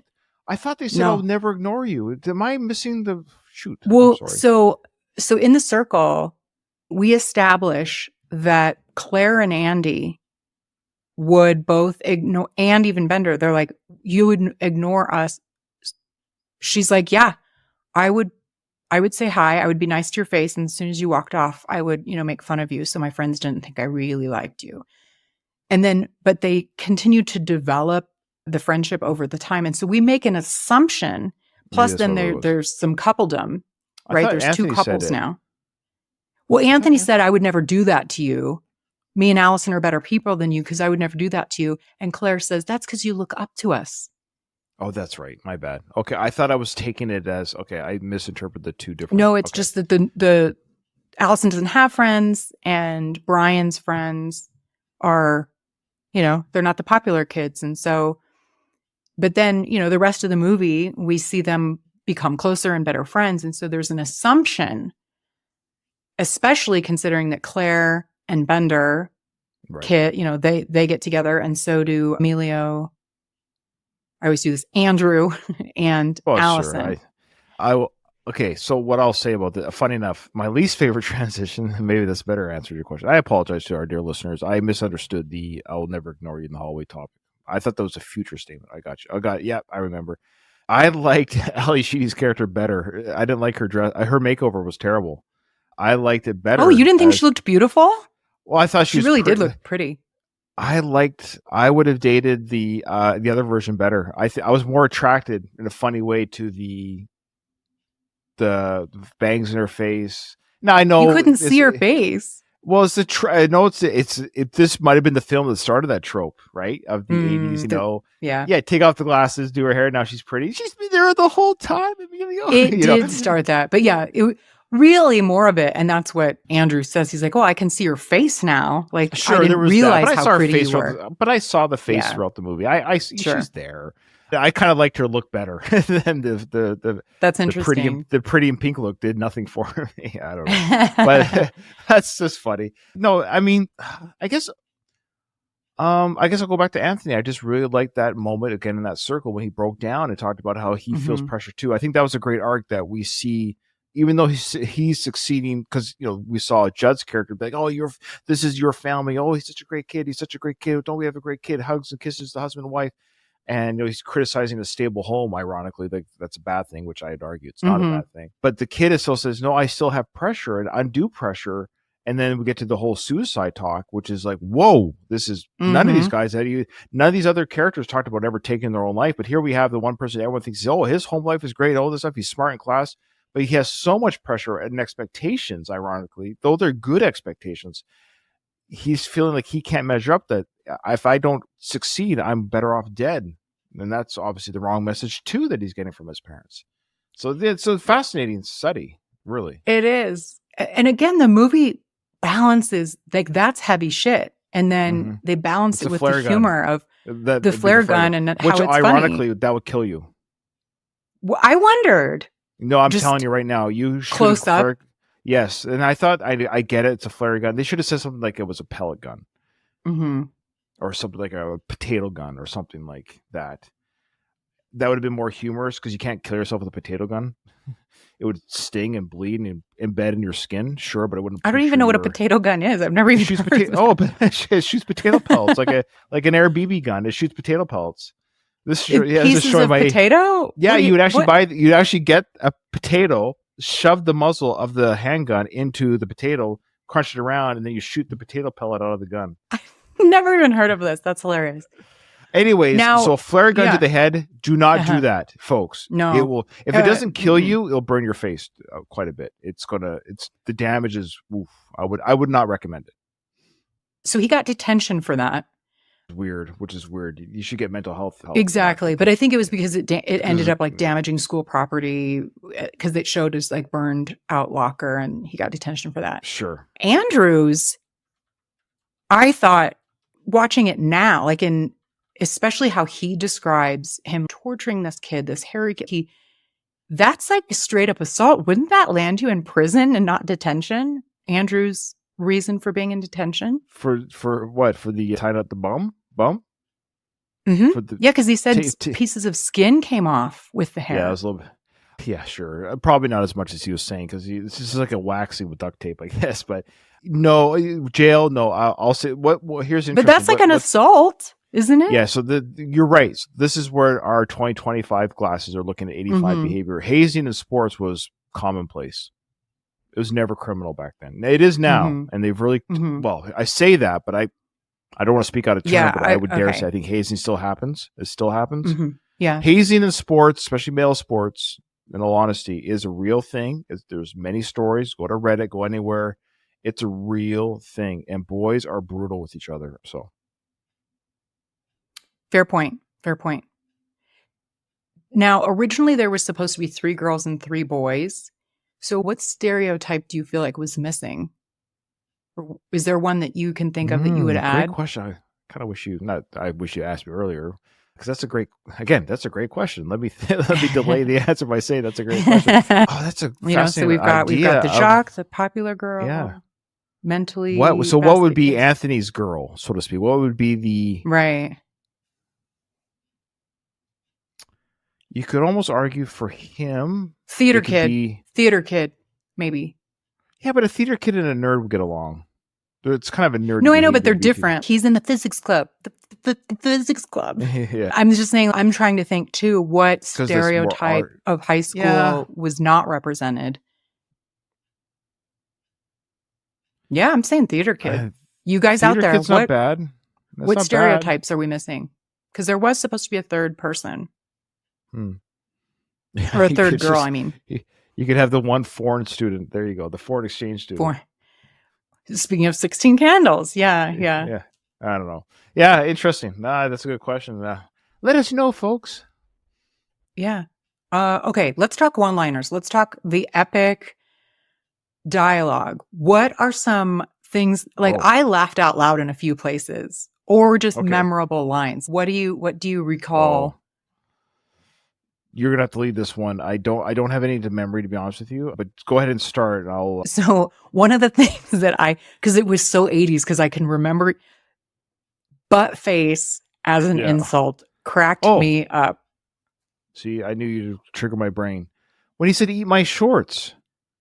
Hmm. That started with that. I don't know if that was ever said before. I wonder if that term on film media was said because of course that was attributed to who later on. Bart Simpson. That's right. So because I did research for the trivia Yes, questions please. for all of the time capsule segments, Okay. Eat My Shorts did become popularized in the mid 80s as a saying. Yes. So Bart, though, but I would say if you were to ask me before this movie rewatch, right? Like I said, it's been a while. Ryan, who popularized the term "eat my shorts"? I would answer right away, Bart Simpson. Sure, as a character, but like in, But okay, so what I'm catchphrases saying and is, stuff. this is a big film. It's an iconic film through the decades. So even before Simpsons came out, I think it was '89. That's what I'm getting at. So I'm wondering, had this not been said in this film, would Bart Simpson be saying "eat my shorts" in the animation series? I'm just curious what the carryover would have been. That's Good the- question. Yeah. That's a good question. There are just so many memorable lines and one-liners from this movie that one maybe didn't stand out as much, but I laughed out loud at Buttface. I laughed out loud at Dick. Rich. Will milk be made available to us? I love like that. That was Brian good, yeah. saying he has a girlfriend that lives in Canada. Yeah, I love Yeah. That's like a trope though in like dorky American kids trying to claim that they, aren't a virgin. They're like, oh, well, I have a Yeah. girlfriend. She that. lives in Canada. She lives in Japan. Yeah. Yeah. The line when Andrew asks, "What do you need a fake ID for?" and he says, "So I can vote." That was Anthony Ad-libbed, Michael Hall right? improv. He ad-libbed that. Yeah. That's a great Mhm. ad-lib, by the way, because it totally It fits his is. character. It shows that he's thinking like his character. I But it wanted to made him vote. it made him 68 instead of 18. Yeah, I love that. Slip her the hot beef injection. I remember not understanding what that meant as a kid. I was Sure. like, what? I don't get it. It's a sandwich. Mhm. This ain't no rest home. Love that one. And when they're talking about the virginity, and Bender says to Brian, "Well, Brian, it doesn't sound like you're doing any business." Then when they're having lunch, we have to have a discussion about the lunch. Bender slaps Brian's hand out of the way when he's like getting his stuff out of the bag and like looking at, well, what are we having for lunch today? He slaps Yeah. his hand when he is looking at the apple juice and he says, "I can read." Without trigonometry, there'd be no engineering. Without lamps, there'd be no light. Like these are again Yeah, half of those are the whole movie is Bender. just it's insane. Yeah, a lot of the strong lines of dialogue was good. Again, my least favorite. It doesn't mean I enjoy. He was great. He was great for the record. He was great, but it was just I found myself cringing a little bit more than I thought I was going to with some of the delivery of some of the scenes. There you go. That's probably what it was. Vernon says in this that he makes $31,000 a year. Oh yes, I did the math on this. For America, like here, that's about $92,000. Yeah. So is he the principal or the vice principal, or is he a teacher? It's a pretty good wage for a teacher. It is. Now, I agree. I think, so I was reading, there's some controversy about this. I had always thought he had to either be the principal or the vice principal. Mhm. And then there's been some talk about that he's not, that he's actually just a teacher, and that there's some evidence that points to that when he says, I've been teaching for 22 years, that his office is adjacent to the hallway. He has a girly calendar on the wall. Principals wouldn't spend their Saturdays in detention class. He would, so vice principal access to the confidential. There's also senior staff. There's also senior staff. It's not like he could be a senior faculty member. It's not like it's just teacher, vice principal, principal. He could be a school faculty of some sort of member, or some sort of senior staff member, the bosses of the teachers, let's say, or something like that. So who knows? I would say he's not in his 22 years teaching. He's just saying this is how long he's been in the business, or how long he taught before he got the job. It's like saying I'm 22 years in the military right now. Actually, I'm 20. But I've done different jobs in the military. I've done different things. So he's just blanket statement. I've been in the school system for 22 years. So there was some talk about him being a teacher, but I am 100% convinced that he had to be vice principal or principal. Yeah. He has an office. I don't think just regular teachers have offices. No, they usually make their classroom as their office. Right. Where they teach is they have their desk and everything. Yeah. Mm-hmm. And then Vernon was in charge of Saturday detention. I don't know this to be true, but some say in an American high school, the vice principal is usually the school's disciplinarian. Yeah. This would explain his unpopularity with the students. He has access to confidential files, which is something Does that he, only though? Administration would. I know. So that was evidence both ways. But here's the kicker for me. Andrew's offense, when they're in the circle, Andrew says, oh yeah, something about he got in trouble for it. And then when they sent me to Vernon's office, so they wouldn't send you to a teacher's office. I'm all on board. Yeah. I think this is not, to me, it's not even a question. He's vice or principal. But Okay. the only scene I always the assumed scene- that too. The scene that threw me off was when the janitor was calling out for going through confidential files. So my question is, if the principal or vice principal can't look at these files, then who can? Why do Or they maybe it exist was in just- the school? Maybe it was just he shouldn't be poking around. That doesn't make in them. no. It doesn't make sense. Like confidential just means yes, it's the student's history. It's their history. It's their resume of schooling and behavior. So if the principal and or vice principal doesn't have authorization to look, who in the school would? It wouldn't just be the math teacher or the gym teacher. The person that should have overall access to the student's history would be, especially the people that are there to discipline them on the weekend. I should know more about them. I should know what I'm dealing with. In fact, looking up, he was doing it for nefarious reasons. But if I was there and I was in a disciplinary person, I would love to know. In fact, when I taught basic training, we had access to their history, like the students or the civilians before they wrote a resume on themselves. And I would read them, whatever they wanted to share. It was for us to read because I wanted to know, I would treat people differently knowing some of their background. They lost a parent, let's say, or they had a member in the military. So you have all these different backgrounds of what are they bringing to the table as a new recruit. So I don't get why the janitor was calling him out for looking at files when if it's not him, then that would be the only argument that he's just an average quote unquote teacher, that he shouldn't be looking through confidential files. Well, I think there's a slight distinction. I assumed because he says, "Oh, Mr. Tierney, mental health issues." So I think he was looking at the teacher's files because he said, "Oh, he was looking at Mr. I think he was Tierney's looking at the file." student files. It's a file cabinet, but he specifically says, "Oh, Mr. Tierney, history of mental illness," but you could argue that he refers to the students as Oh yeah, people do all the Mr. time, Mr. Balkan. Yeah. I get that all the time when I was a Right. kid. Oh, Mr. So you Balkan. could trouble argue either again? way. So it's just again, if it's not Mhm. him, who's allowed to? If it's not the principal and vice, maybe it's Right. just the principal. Maybe it's just the principal, and then that's why the vice principal. But that doesn't mean if you're vice, you have the same access as the principal in their absence. I think So- Carl was just calling him out because he was up to no good. Maybe. Yeah, you well, know. that's what it was. I know, but Yeah. I love to get in the weeds of this stuff. I love Mhm. it because it's written for a reason. That's why I do it because the author of the movie Right. wrote this and filmed it for a reason.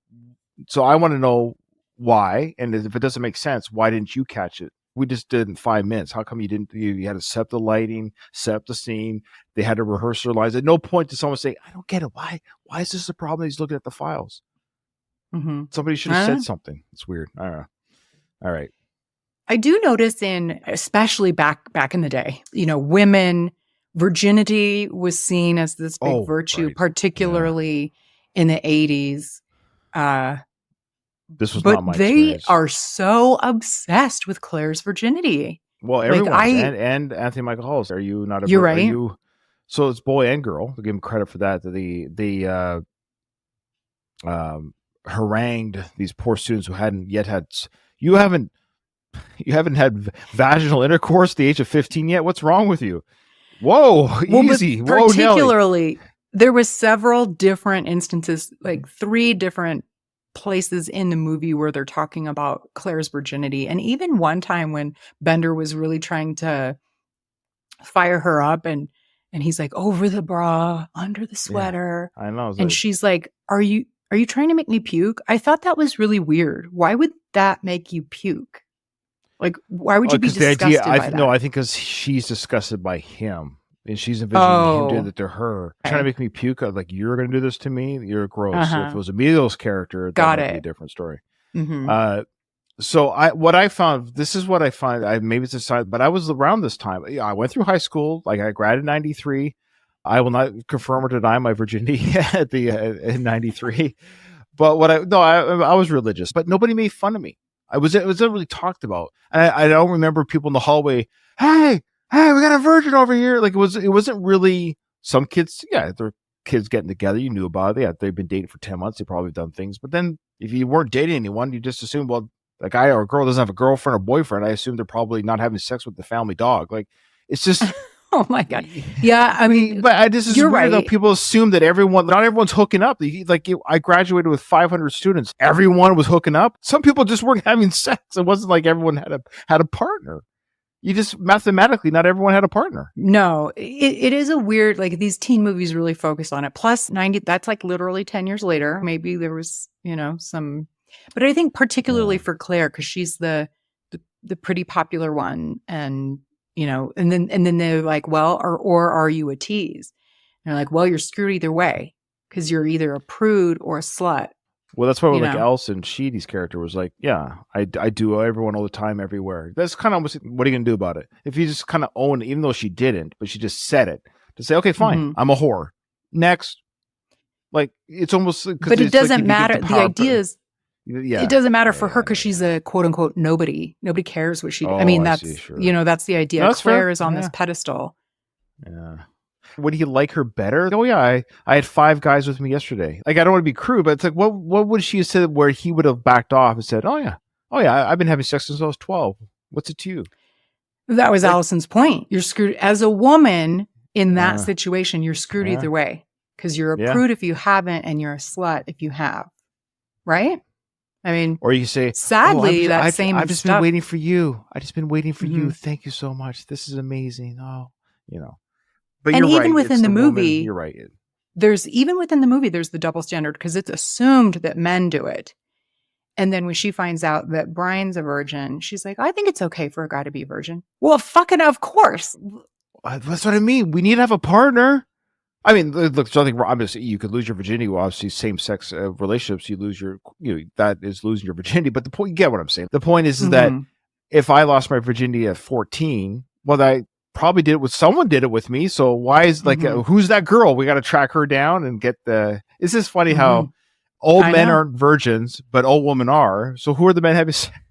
The Well, one girl. I mean, here's the thing. And back in the day, it's okay for you to, like, a nice young man to, waste himself on like some slutty girl that doesn't matter. But when he's Right. going to marry someone, Well, she you know, better be then- pure as the virgin Yeah, snow. I'm telling you right yeah. now. yeah. So I got my yeah. practice in, but I'll show you a thing or two on our wedding night. Don't you worry. Yeah, it's gross. It's gross. I'll take care of you, honey. I'll take care of you. It's adorable. Okay, well, which one of the lunches? I love the lunch scene. Sushi. Which one? That would be yours, but in high school.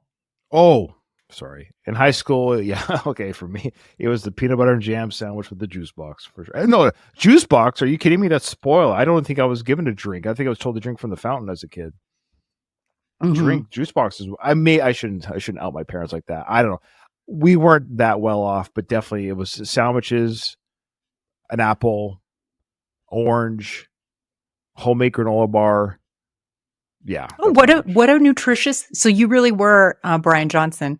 What do all the Yes. food groups are he makes fun Yeah, of it. they like, were. all the food groups are represented. That was me. Yeah, he would have made fun of my lunch, even though he would have liked to have had it at the same time. hmm That's awesome. The Captain Crunch in Allison's Mhm. sandwich was her ad lib because Yeah, she thought it would, the crunch the sound would crunch. be good. Yeah. yeah.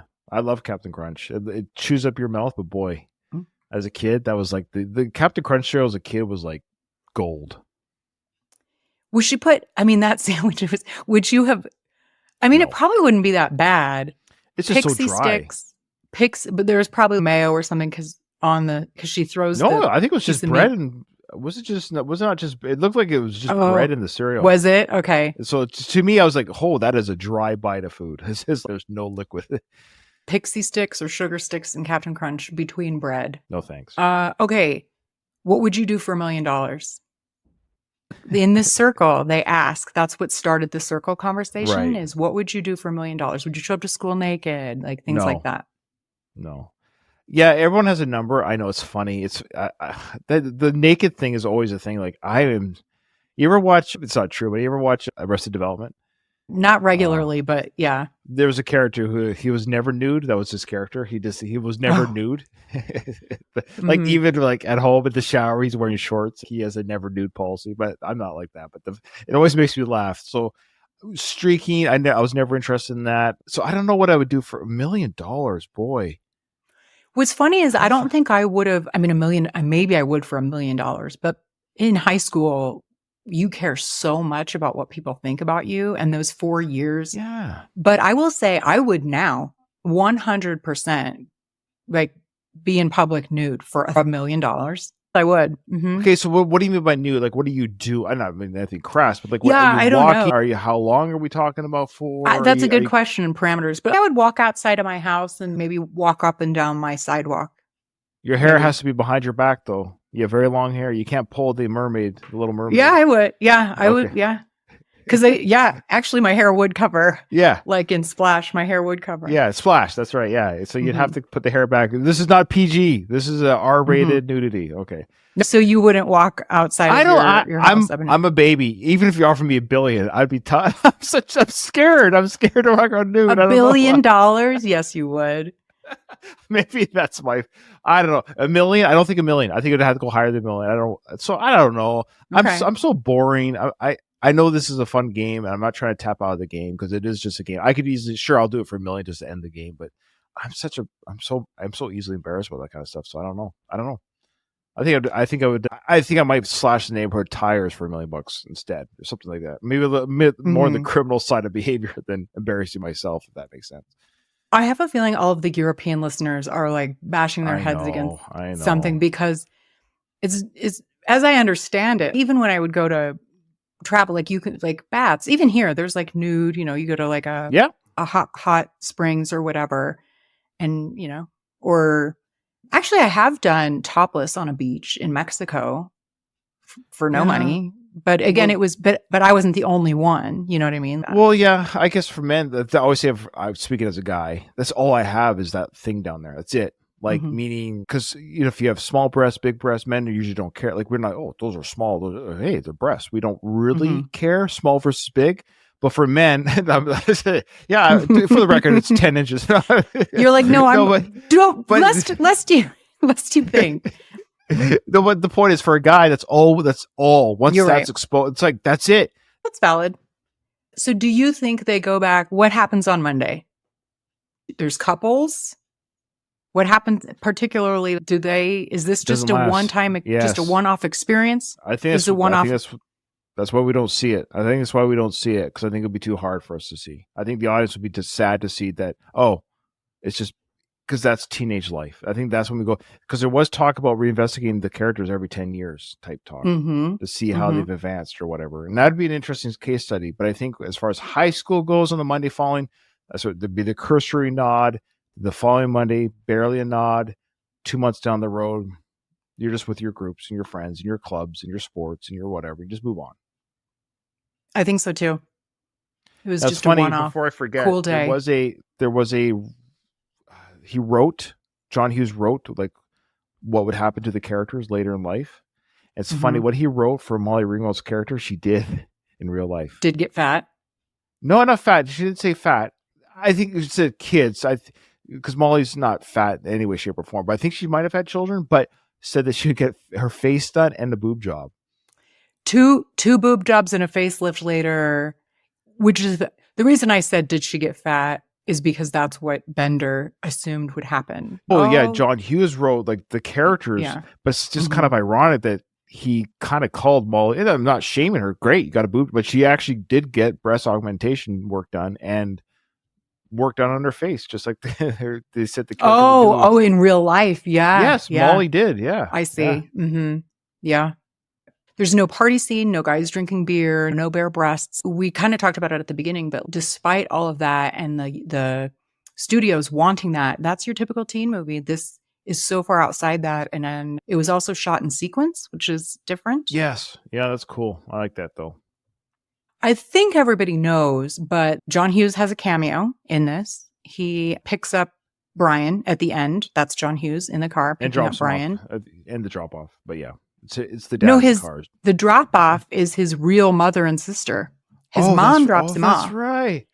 And It's the dad that picks him up. actresses who play his mom and his sister in the car are his real mother and real sister. That's right. That's cool. Hmm.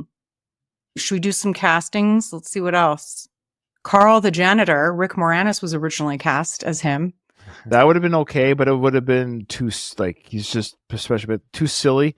I like the janitor that was cast. Yeah, I do too. Yeah. Bill Murray was briefly considered, and same with Ugh. John Candy. Well, I love John Candy.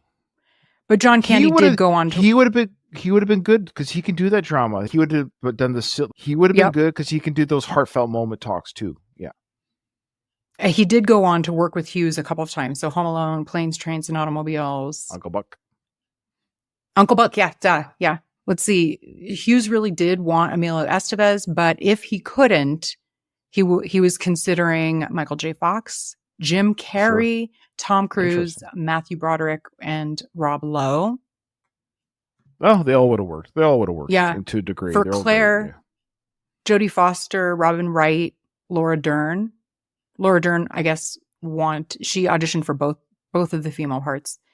And Brooke Shields was considered for Allison also. Okay. Jodie Foster. That's interesting. I told you, I think before, she's she's my all-time favorite actress. That's right. I forgot about Yeah. that. Yeah, so she would have been too good. I hate to say it. It's just she could have done it, nailed it, but Hmm. she's beyond that. She would have been beyond that type of film. You know, this might be a hot take. I don't have anything wrong. There's nothing wrong with Molly Ringwald. No, there's nothing wrong there. In this particular role, I see someone like Robin Wright, that more classically beautiful, especially 80s. stuck up. You know, like Yeah. Molly Ringwald is cute, but she's not your Yeah. I think Ali standard Sheedy beauty. then, why did I say Mhm. then? But I said, if I was in that room and they said, Ryan, pick a girl to take to the prom right now, go. After meeting them for the day, I would have taken Ali Sheedy's character, both looks wise and personality wise. Like, I wouldn't have been interested in Molly Ringwald's character. Mm-hmm. Like, just objectively as a guy to take a girl to the dance type thing. So, yeah, I agree with you. They should have gotten the blonde, classic cheerleader bombshell type actress. Yeah. It would have fit the 80s trope without being too silly. But yeah, that's the girl that would be popular at school, would be the blonde haired type cheerleader. She works in something like a 16 Candles because she wasn't Miss Popular. Right, You know? right. Yeah. And I never saw Molly as that. I always saw her as the cute, but not, yeah, so it's interesting. But maybe she's just really sweet, and that's why everyone likes her too. That's, I think, what we're getting at. She seemed like she was a nice person-ish. She wasn't a bitch, you know, so there was that. Yeah. So maybe she just was cute enough and pretty enough that she was popular amongst her own peers, and so she was raised up even higher because she was actually not a bad person. Yeah. Do you know what the marijuana that they smoke actually was? What, Oregano or something. Yeah. oregano. Yeah. Interesting. Let's see. The library it was a real school, but it was the gymnasium of Maine North High School. And it was like made as a set specifically for this. The dandruff that Ali Sheedy shakes onto her drawing. Do you know what it was? Yeah. Yeah. Parmesan. Mm-hmm. Yeah. There's like a ton. I could go on and on about some of the trivia. Yeah, the trivia is crazy. I saw it on IMDb as well. I was like, holy smokes. It's like tons of trivia. It's tons. crazy. Yeah. I mean, we could go on for another hour talking about it, but I don't want to bore you all. No, it's true. We don't want to, well, it's too late for that. That ship has sailed, as they say. It is. So where does this rank for you with John Hughes movies? Oh, I'd have to say, well, off the top of my head, let's start with top 5 for sure. Top 3 for sure. Now we're battling that with Vacation and Uncle Buck. I really like Uncle Buck. That was going to be one of my picks. Those are good. Because I love John Candy so much, but it's not number one. I can't help it. I love Vacation. That's my Breakfast Club. I've seen Vacation numerous times. I love the comedy of Vacation. Classic Chevy Chase. It has Anthony Michael Hall in it as well, funny enough. Yeah. And Julia Lewis, which I love. She's great in that. I just love that. It's so stupid. It has John Candy at the end. It's such a fantastically stupid film that, yeah, it's hard for me to not make that probably the number one film for me from John Hughes. But this is a fantastic film. I had forgotten how good this film is. Like, objectively speaking, again, watching this for the podcast after 20 odd years not seeing it, it's like, boy, this really is a good film. This is just a very good film. I concur. The Breakfast Club has been called the quintessential 1980s film. And for me, it is 100% my favorite John Hughes movie. Yeah, I believe it. It's in my, I'd have to categorize them by genre, but it's in my top 5 movies of all time. You know, if you have to go to an island and you can only bring 5 movies, this would be one of them for me. Fair. I adore The Breakfast Club. So I'm so glad that you picked it because I did kind of want it to be the first episode of season 2. Yeah, also, it works out because when this is released, it will be at the anniversary, the 40th anniversary of The Breakfast Club. And I just want to say, as I totally agree with everything you're saying about the film, and I'll say with teen movies, that's the thing. Now we're talking about teen movies. This is strictly a teen kind of movie, like teen character movie. Mm-hmm. I don't know which one beats it. I don't know what teen character-centric film beats this film. That's where I'll put. So I like. Okay. Vacation is a more enjoyable. Like, I get a kick out of it. Like, yeah, it's nostalgic too. Objectively, this is a better film, obviously. Mm-hmm. But we're talking about nostalgia, what I grew up with, and I'm a big comedy fan, as you know. So.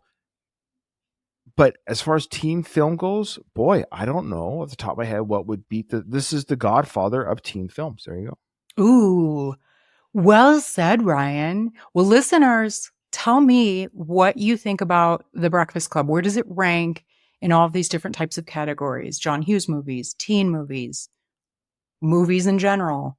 It's interesting that you hadn't seen it in so long. So that's a different take. So I'm glad that you enjoyed it as much as you did.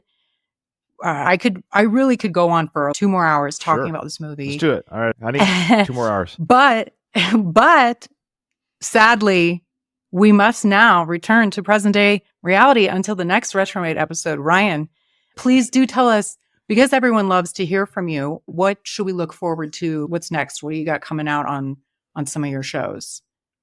Again, check out the Worst of the Best podcast. By the time this episode drops, I think the next episode that I record with my brother will be recorded, and if not already done. There's a myriad of topics. Just check out the feed. You'll see a topic that'll interest you, and I invite you to listen to even the ones you might not find of interest, because you might find it interesting to listen to. Check out, if you're a Rocky fan, yes, of course, check out the One More Round Rocky Series podcast. And it's almost done, an Ed Zwick film podcast. It's a mini-series podcast. We've done 12 of the 13 films. I've had rotating guest hosts. Katie, you've been on 3 of those episodes on that show. That's a fantastic journey. Yeah, check out the Zwick's Flicks, the Ed Zwick podcast as well. It's gone by very fast. I know, very fast, yeah. Oh, P.S. I need some reviews, especially since it's the new season. You don't even have to write how great you think I am, even if you do. Just write gobbledygook in the review. Just kidding. You can say that you love John Hughes. You can say anything you want, but please give me a 5-star review. And with that, until next time, be kind, rewind.